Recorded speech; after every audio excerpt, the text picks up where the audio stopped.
I would not be here standing in front of you and speaking to you right now and taking this next step and taking this next challenge on if it weren't for so many of you.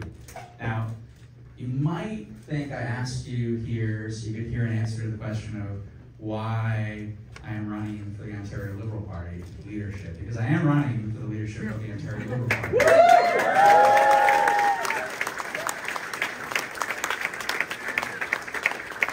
Well, I'm not here to talk about why, I'm actually here to talk about how.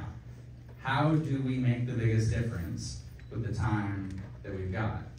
And the answer to that question led me to federal politics and away from law. I was a young lawyer. I practiced commercial litigation, studied constitutional law. I'd done some volunteer civil liberties work. And before us, we had a Liberal Party in third place in desperate need of generational and serious renewal. We had a really frustrating and cynical conservative majority government. The kind of government that came up with ideas to serve elections when it is elections. We all win elections for a reason, but it's elections that are to serve ideas. And I was drawn to do politics differently, that promise of doing politics differently in the federal party 10 years ago. That promise of empowering communities by empowering parliamentarians. That promise of bottom-up democracy. And for all its faults, and so many of you know who have been involved in politics, I've seen it firsthand. Yeah, there are faults to politics, but politics is the most important way we can make a difference in the lives of those around us. And we've made a difference. We built a grassroots organization. I look across the crowd and I see faces who are part of that organization over the last 7.5, really 10 years when you think about the madness of running in a nomination 10 years ago. And we have done politics a little bit differently, but we've also helped to shape the government's agenda. And that's by working inside the caucus and across party lines outside the caucus. And I can run down the list, whether it's stronger climate action and strengthening the climate accountability law, whether it's saving lives in the opioid crisis, treating drug use as a health issue, which we ought to do with stronger mental health supports, whether it is protecting workers, strengthening and increasing and delivering support for low-income workers, and then changing the laws to address wage fixing, whether it is defending consumer interests in a country of oligopolies, whether it's holding online platforms accountable and protecting privacy online, especially for our kids. Run down the list, whether it's stronger animal protections or increased funding for pediatric cancer research or support for urban indigenous service organizations and more. We have made a huge difference as a backbench role in federal politics. But there's so much more that we can do. And the culture to politics. We have done politics a little bit differently, as I say. I've not always agreed, but it's not really about that. It's about making our politics about ideas. It is ensuring that this Liberal Party and our politics in general is the best version of itself that it can possibly be. And when I think about where we were 10 years ago as a federal party, all of those parallels apply at the provincial level right now. We have a Liberal Party in third place in desperate need of generational and serious renewal. We have a conservative government that is not as ideological, perhaps, but is certainly transactional and puts politics before good policy and gets politics, again, backwards. Elections first and ideas second, and we're going to do the exact opposite of that. Oh, yeah. And my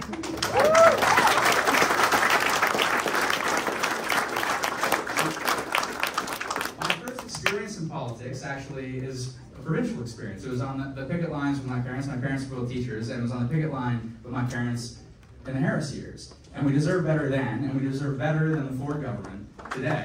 Yes.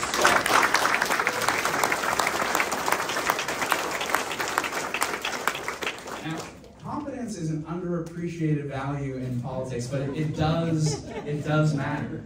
And when you look at our healthcare system right now, the greatest challenge in our healthcare system is a labor force challenge. It's health human resources. We don't have the doctors, we don't have the nurses. And this government's response is to push nurses out of our province, to cap wages when we already spend less than the national average on nursing. when you look at the distraction and the problematic conversation around privatization, when the conversation we should be having, yeah, let's talk about efficiency, equity and efficiency, but let's follow the experts and talk about integration of care. You look at housing, it is a generational challenge, it is a fairness challenge, it is also an economic productivity challenge. And this government said, let's build housing, and I believed in them. And then they struck an expert task force on housing affordability, and instead of following that advice, they did the exact opposite. Instead of adding density and encouraging more housing to be built, they've encouraged sprawl. And it's an entire lack of confidence, whether it's healthcare, whether it's housing. But it's not just about confidence. What do we want in our government? I want confidence, I want compassion, and I want integrity.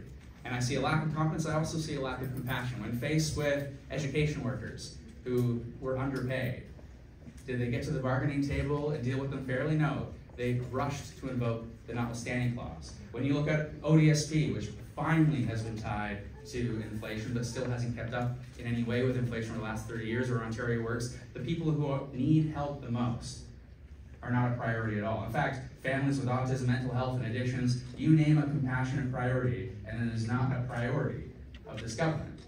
And there is no integrity. You may remember these words. The people have spoken. We are going to protect the Greenbelt. And we can talk about protecting the environment, but it's actually about integrity.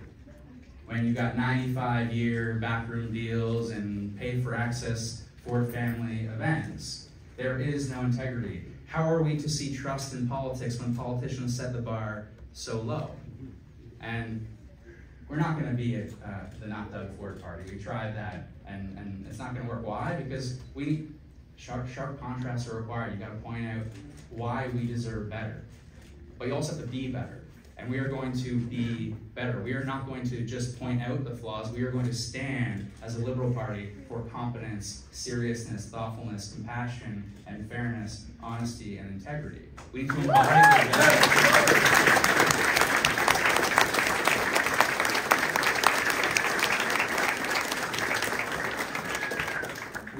on the big challenges we face, and I want to talk about a few of the big challenges, but we need to deliver confidence and compassion in everything that we do. It's about a strong economic agenda, yes, fiscal sustainability and discipline. It's about matching that alongside fairness for those in need, and in everything we do, honesty and integrity. Some of those big challenges. I've traveled over 55 ridings since October, and partly because I am a Toronto MP, and I'm not going to do this job unless I can build a team from absolutely everywhere, but also to make sure I can speak to the issues that matter to people everywhere. And some issues are unique and specific to a region. Having done 6 tours now of Northern Ontario, I can tell you accessibility and transportation. Obviously, they're particularly unique in Northern Ontario. But what I've really been struck by is how common the challenges are in every region across this province.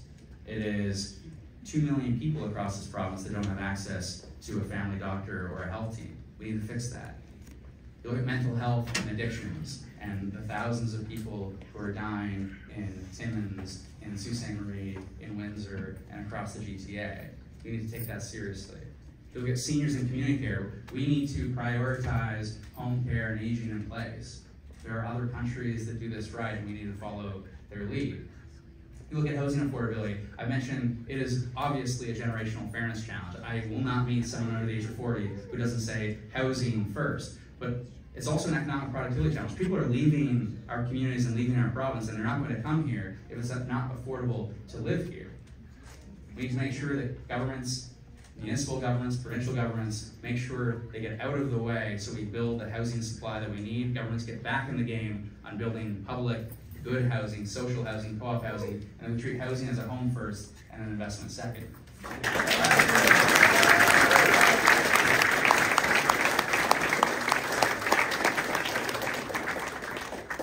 We need to talk about serious, credible climate action, because climate action isn't just about protecting the planet for our kids, it's also about good jobs today. It's impossible to think that the largest province in our country doesn't have doesn't have a credible climate plan, let alone an ambitious one. And we are going to change that. You look at the social safety net, and I talk about the social determinants of health. We are going to make sure we prioritize prevention in healthcare by investing in people. And it's not only about mental health and people in need. You look at downtowns, and I'll hear about public safety. You know how you protect public safety? By delivering public health.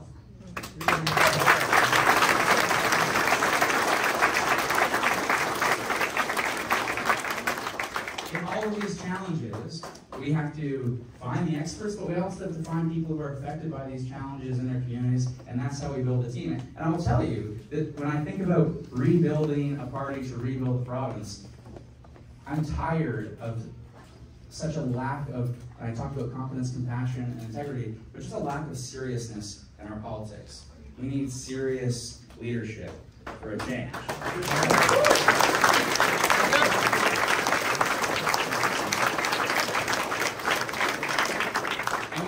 We only do this successfully if we do it together, and that's been why I have traveled all across the province. Because I was asked in New Brunswick in September, we had a caucus meeting, are you really thinking about doing this? I said, I'm seriously considering it, but I'm only going to do this if I can build a team all across the province, in every corner of the province. Because I can tell you a story that my dad is from Windsor, my mom is from outside of Hamilton, and my grandfather and uncle, who are both passed now, were on Manitoulin Island, and my wife, who we've been together for almost 20 years, married for almost 12, and she's from Kimlaki in Lambton County. The farm's been in the family since 1834, my father-in-law is still on the farm. I can tell you all of that, and it's true. But I represent the East End of Toronto. I was raised in the East End of Toronto, and I'm only going to be able to do this if I can build a strong team, a strong set of voices. People are going to be strong voices for their communities absolutely everywhere across this province. And I'm officially launching this campaign because we have a strong and growing team of voices all across this province.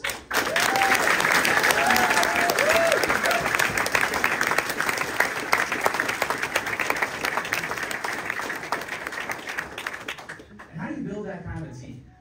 And I left law for federal politics because of the promise of doing politics differently. I wanted to represent my home community. And it has been an absolute honor to represent my home community. I feel like I've made an incredible difference on behalf of Beaches East York as your voice in Ottawa, but I am convinced that I can make a bigger difference for all of Ontario. And we build that team together by making sure that we empower communities, by empowering parliamentarians, by empowering strong voices for their communities. Who is going to leave pay, privacy, and family if they're told how to vote, told what to say, and given talking points? You bring serious people into politics by committing and encouraging them to keep their voice on behalf of their community.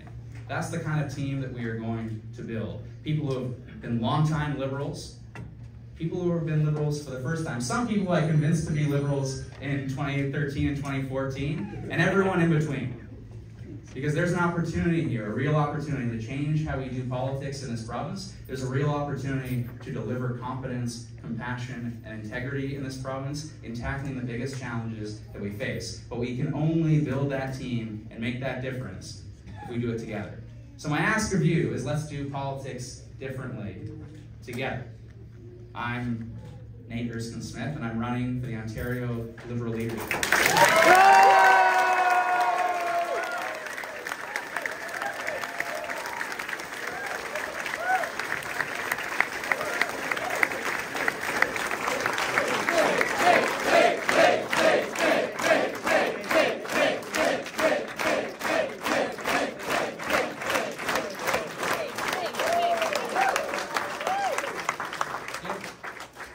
If you want better from our politics, and I want better, and if you want better as I do, he knows.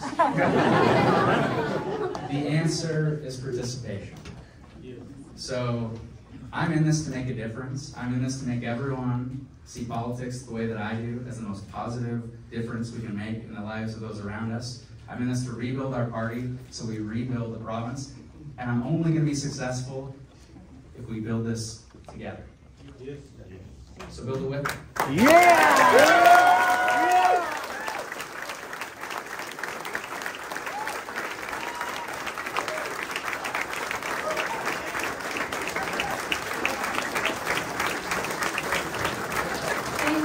Thank you. leadership right there. So, and Rod, you and I have done leadership races a few times. A few times. A few times, like maybe for 37 years or something. He's not going. Neither am I. So we need you to help us out. What do we need?